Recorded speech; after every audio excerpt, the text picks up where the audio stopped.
Hi friends, നമ്മുടെ ചെടികൾക്കൊക്കെ ആവശ്യത്തിൽ കൂടുതൽ വെള്ളം ഒഴിച്ച് കഴിഞ്ഞ് കഴിഞ്ഞാൽ സംഭവിക്കുന്നതാണ് കേട്ടോ ഈ കാണുന്നത്.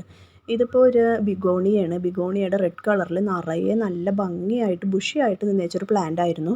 അപ്പോൾ ഇതിൽ കുറച്ച് സാധാ ചെടികൾക്ക് ഒഴിക്കണ പോലെ തന്നെ ഞാൻ വെള്ളം ഒഴിക്കുമായിരുന്നു. അങ്ങനെ ശ്രദ്ധിച്ചില്ല.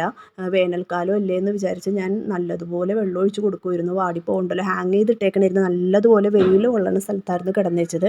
പക്ഷേ വെള്ളം കൂടുതലായി ഒഴിച്ച് കഴിഞ്ഞപ്പോഴേക്കും ഇത് മുഴുവനും ചീഞ്ഞു പോയിട്ടോ. കാരണം ഇതിൻ്റെ തണ്ടിൽ ഓൾറെഡി വെള്ളമുള്ള തണ്ടാണ്. നമുക്കപ്പോൾ ഓരോ പ്ലാന്റ്സിനും നമ്മൾ വെള്ളം ഒഴിക്കുമ്പോൾ അത് സൂക്ഷിച്ച് വേണം. ചില ചെടികൾക്ക് നല്ലതുപോലെ വെള്ളം വേണ്ടി വരും, ചില ചെടികൾക്ക് കുറച്ച് വെള്ളം ഒഴിച്ച് കൊടുത്താൽ മതി. പക്ഷേ ഞാനത് അങ്ങനെ ശ്രദ്ധിച്ചില്ല. ഇതിന് നല്ലതുപോലെ വെള്ളം ഒഴിച്ച് കൊടുത്തു. വേനലല്ലേ ചൂടല്ലേ എന്ന് ഓർത്ത്. പക്ഷേ ചെടിയൊക്കെ നശിച്ചു പോയിട്ടോ. അതിൻ്റെ ആ സ്റ്റെമ്മ് മൊത്തം ചീഞ്ഞു പോയി. അപ്പോൾ അതിൽ നിന്ന് ഞാൻ നല്ലത് നോക്കി കുറച്ച് അങ്ങോട്ട് കട്ട് ചെയ്ത് മാറ്റണേണ്. അപ്പോൾ നമുക്കിത് റീപ്ലാന്റ് ചെയ്തെടുക്കാം.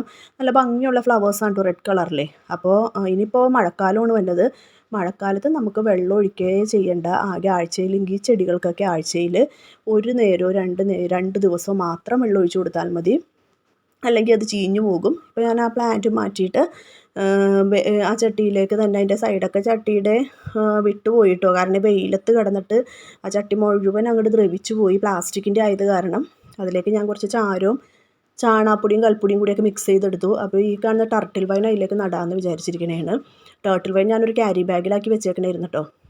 ഇതിപ്പോൾ റൗണ്ടിലെ ടർട്ടിൽ വൈനാണ്. കുറച്ച് കട്ടി കൂടിയ ലീഫാണ് ഇതിൻ്റെ വേരുകൾക്ക് ഇളക്കാൻ പറ്റിയാലും കുഴപ്പമൊന്നുമില്ല. തണ്ടിൽ വരെ വേരുള്ളൊരു പ്ലാന്റാണിത്. അപ്പോൾ എങ്ങനെയൊക്കെ വെച്ച് കഴിഞ്ഞാൽ നല്ലതുപോലെ പിടിക്കും.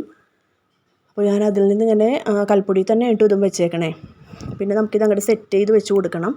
അപ്പോൾ ഇതിൻ്റെ ഈ കൽപ്പൊടി മൊത്തം നമ്മൾ ഇളക്കി കളഞ്ഞു കഴിഞ്ഞാൽ ആ വേരുകൾക്കൊന്നും പറ്റത്തില്ല. കാരണം എങ്ങനെ വെച്ച് കഴിഞ്ഞാൽ ഈ പ്ലാന്റ് പിടിക്കും. അപ്പോൾ ഞാനിതൊക്കെ സെറ്റ് ചെയ്തിട്ടുണ്ട്. കുറേ നല്ലതുപോലെ ഹാങ് ചെയ്ത് വന്നിട്ടുണ്ട്. അതൊക്കെ കട്ട് ചെയ്ത് അങ്ങോട്ട് ഉള്ളിലേക്ക് മാറ്റി മാറ്റി വെച്ച് കൊടുത്ത് മുകളിലേക്ക് കുറച്ചും കൂടി നമുക്ക് കൽപ്പൊടി ഇട്ട് കൊടുക്കാം കേട്ടോ.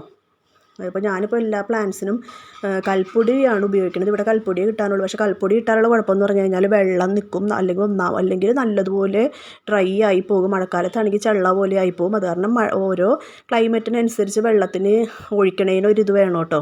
മഴക്കാലം ആകുമ്പോഴേക്കും കുറച്ച് ഒഴിച്ച് കൊടുത്താൽ മതി. ഇപ്പോൾ എല്ലാം സെറ്റായിട്ടുണ്ട്.